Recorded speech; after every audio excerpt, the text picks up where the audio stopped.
Hi folks, John Cordisco back again. Hell of a game here, hell of a game. The last round in the U.S. Women's Championship 2016 between defending champion Irina Krush's White, who, because of her unfortunately not very good tournament, is not going to make it, and a Nazi Paikidze as black. Nazi is 1/2 point behind Tatev Abrahamyan. Now, I'm not going to show the Abrahamyan game. She lost badly. So if Nazi draws, she ties Tatev and they go into a playoff. If Nazi wins, she wins the U.S. Women's Championship. It's quite a long game, so I'm going to pick it up at move 26. Black just played knight takes g2. It's a pretty good advantage for black, but Irina's an old trickster. She can find a way to hang on. If she can draw this, then Nazi goes into a playoff. Rook takes, f4, queen c3. It's a half pawn advantage for black. Knight c4. This is getting awfully tricky. Queen f3. Now, at this point, Irina's time was running down pretty good. Nazi had not a ton of time, but quite a bit more than Irina. So Irina was really under the gun here. She can't win the championship. But, you know, it's pride. It's competitiveness. It's that will to win. She wants to continue on. Queen to f5. Knight takes. The bishop. Queen takes. Rook takes is not as good because after rook takes, knight d3, and actually white is doing very well. After queen to c5, b4, immediately to show up that bishop, but the problem is, now that bishop's out of the game. Can't get out because of the pin. Queen f5, rook f2, rook e4, she's coming in for the kill. Nazi can just tell she's on the cusp of winning this. Would she be happy if she's in a playoff? Probably. But to win it outright without that, of course, is way better. Rook g1. Rook a to e8. We're on move 33 and the pressure is really building, especially on Nazi. And this is where I think Irina miscues. King to h2 is a computer suggestion, and queen to g4 is a close second. She goes bishop to c7, desperately trying to get the bishop into the game. This has been sitting idle on a5 for so long. But that was her mistake. Now queen to e3. Queen takes. Rook takes check. Look at this around the king. King g2. And now, I mean, what everybody else would play? Queen to c8 maybe? Queen e6? No.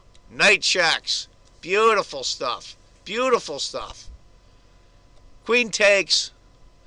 Now you check on g4.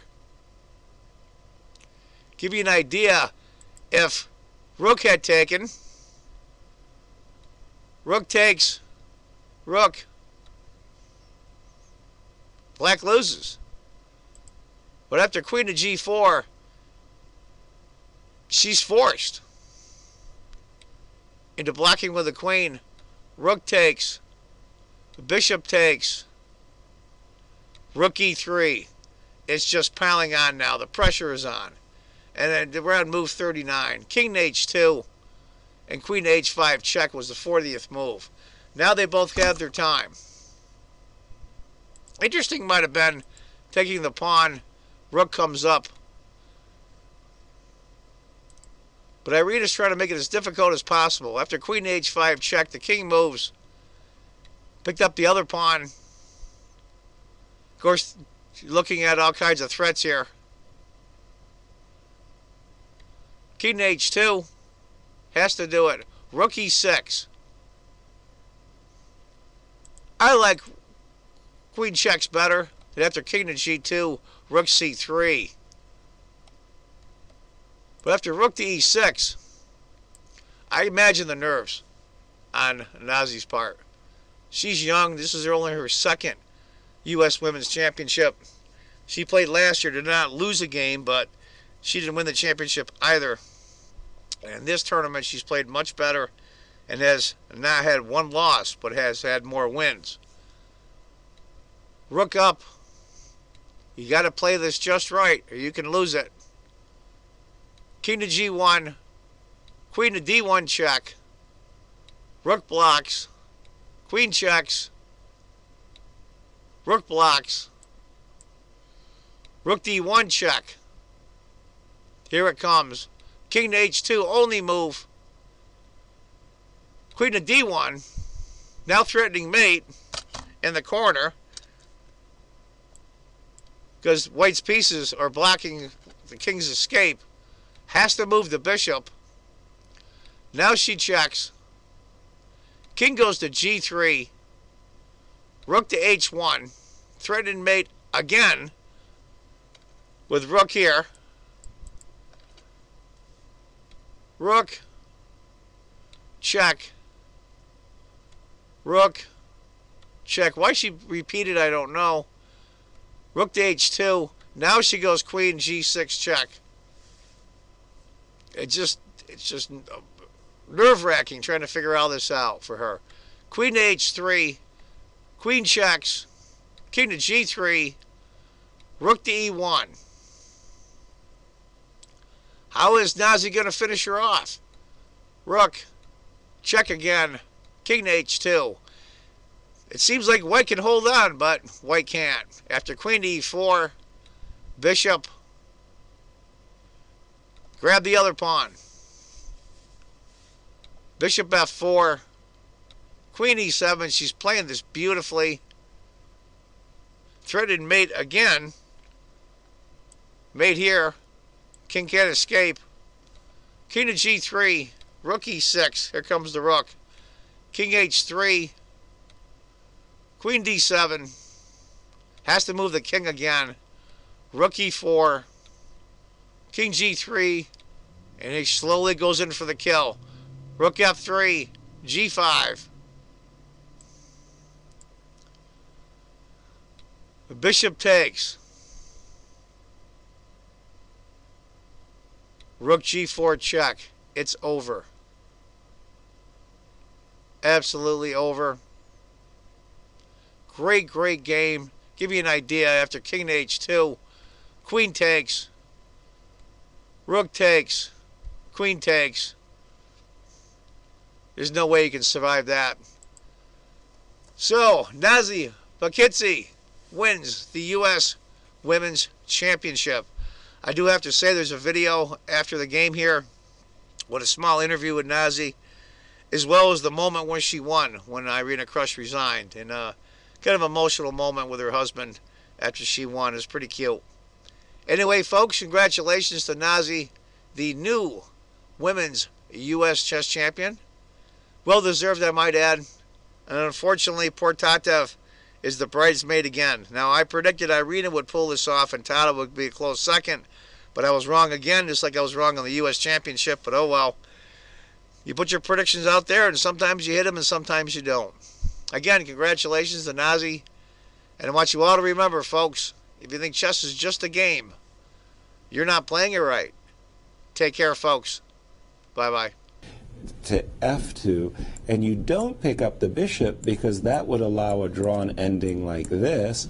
We're not seeing your analysis. We're not seeing your analysis yet. Oh, no, we still see this the position on the board in which Nazi just played the move rook g4. Okay, check. So there was rook g4 check, king f2, and you don't take this bishop. You think this bishop is free? Well, no, it's not, because that would get you into a drawn king pawn endgame. Instead, after the move king f2, there's this horrible move queen takes c2 check, and the ambition is to take this rook, and that would be a completely winning game. She missed that. Bishop g5 doesn't fight back at all, and after this check, she must defend her rook or get it captured. King f2 is 4. She's going to have to resign. She's going to resign soon, yes. She's going to have to resign. We're about to see Nazi Paikidze win her first women's championship title. And Irina, for the first time in a decade, the title goes to somebody besides Irina or Anna. Absolutely. And if we do see King F2, Queen takes C2, there will be congratulations. And there it is. There it is. Nazi Paikidze has won the women's championship, and she first thing to do is cover her face. And look at her overcome with emotion. They're so happy. A great result for her and deserving of this title. Absolutely, the way she played this tournament, start to finish, simply the class of the event. Great champion, indeed. And I get choked up looking at her. She can't believe it. Chess is emotional. She can't believe it. Look at her. Chess is an emotional game. Finally, the smile. The sun is broken. I have a feeling her husband somewhere in here, because she smiled at someone. Right. Well, a beautiful moment in this young lady's career. And that's hearty right. That is her congratulations. husband. They're celebrating. I ran into him earlier in this round, and he said that he felt confident. And I was like, she's half a point behind. And he's like, I feel confident. Yeah. Well, he turned out to be right. Yeah, exactly. What a great moment for that couple. All the hard work she put in, the gym hours she put in to have the endurance for the event, and they are a happy couple right now as she is the U.S. Women's Champion. Aww. Incredible, beautiful moment. With the Women's Champion, Nazi Paikidze, playing fantastic chess throughout the entire event, a deserving champion. First of all, congratulations. Thank you. How does it feel after all the hard work, all the effort, 11 days, all the gym workouts? What does it feel like right now to be the champion of the country? I'm still shaky. I cannot believe this happened. Sorry, this is going to be a very emotional interview probably. I feel like I'm in a dream, because coming to this game, I knew the chances of me winning with black and Tadev losing was extremely small. And then I got a good position. I probably was winning somewhere before, and I missed it probably somewhere. And then I look at Tadev's game, and she resigns. And I almost freaked out. I was like, I just blew my game probably. And then I had to win it again, calm down and win it again. This is all just And you had to beat Irina Krush, a 7-time champion with the black pieces. That's a totally tall order on any day. You'd be happy to draw. True. And yet you started playing these moves, knight d5, f5. What were you feeling when you were making these moves on the board? Well, going to the game, I just wanted to go all in. And I was not happy with the opening, because we got such a positional position, and she was better, and that was pretty disappointing. And then as soon as I got the chance to complicate position, I didn't even think about it. I just went for it. She played f4, actually, giving you that chance, and you played b5 right away. Did you work out all these tactics, No. or you just no? You just went into it? It was just intuition. There were moments when you could have won, yes. You had some knight discoveries in the position. Did you see those? Were you looking at them and you were afraid to go for them because there might have been a mistake there? Yeah, I was calculating knight d3. I probably spent like 20 minutes instead of knight e3. I just couldn't calculate that she had so many moves. Bishop takes d5, and on king f8, I think she definitely had some compensation, so I had to go king h8. And if she manages to bring her rook or queen on h file, I'm checkmated. So I didn't want to risk it, because I thought after knight d3 I still had good winning chances, so I felt more safe playing that. Yeah, knight d3 was definitely winning, and apparently king h7 was the best move. King h7? Yeah, wow. King h7, allowing g6, king h6, which was super sharp. Wow. But even in the next move, you had knight d3 twice. She gave it to you again. Even here, knight d3 was also, not this move, knight d3. And if she takes? Happened to be winning. If she takes, just play knight takes on g2. Queen f1? And you're discovering on her rook. I thought after queen f2 my knight was stuck. I just have knight e3. Your knight comes back out on e3, so blind spot there. But you were still dominant throughout, except the one moment she could have maybe equalized. But you started playing very positionally. You controlled the game, like you said. Did you worry at the end that she had built a fortress, or did you feel like you were going to break through? So after she took on c5 and she was left with the bishop on a5, I felt very good. I was like, there's no way I'm not going to win this. And then we went to that end game. Yeah, I think I made too many unnecessary moves, but still I know that end game is winning. Even if I just exchange one rook, that end game is winning. So no, I was sure that I was going to win. I was just afraid to maybe blunder something.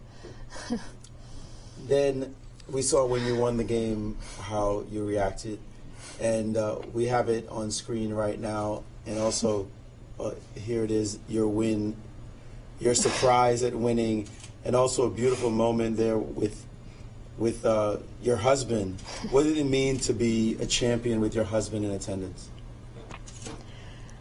I think he's the only one who believed this outcome could happen today. And I don't know. I have to thank him because he's the one who supports me the most, and he's the one who told me to believe in myself that everything still could go my way today. Yes, and we saw him here as you try to gather yourself and realize that you are indeed the champion of these here United States. And here it is, a special moment with your husband. How hard did you guys work and think about this event so that you could possibly win it after coming in second place last year? So actually, since last championship, I haven't played chess much, but this last couple of months, I was seriously preparing for this tournament, and my husband was helpful. He was supporting me as much as he could in any way he could. And we knew coming in that this was going to be my big event, so I wanted to do my best. And actually, a couple of days ago, when I made a quick draw against Sabina and Satanskih blundered the queen against Tadev, I was like, okay, luck is on Tadev's side. There's no way I'm going to win this. And I actually got quite sad. And again, my husband was the only one who told me that everything could still go my way. And everything is going your way. It did. I have to say that I do feel terrible for my friend Tatev. I think she also played really well and deserved to win this tournament, especially because she was so close so many times. This is just my second time, and I really feel bad for her. You did not lose a single game last year. You did not lose a single game this year. You played wonderful chess. Your final thoughts on what it means to be the U.S. women's champion? I really still cannot believe this has happened. I have to excuse me, game just ended 10 minutes ago. It's unbelievable. I mean, I actually feel proud of myself that I finished 2 tournaments without losing a game. And this was like my dream to win the U.S. Women's Championship. Well, congratulations. You're a deserving winner. Fantastic chess. We're waiting to see you get the Grandmaster title because you played like a Grandmaster this tournament. Congratulations on being the champion. Champion, the women's champion of the United States of America. Fantastic result for her.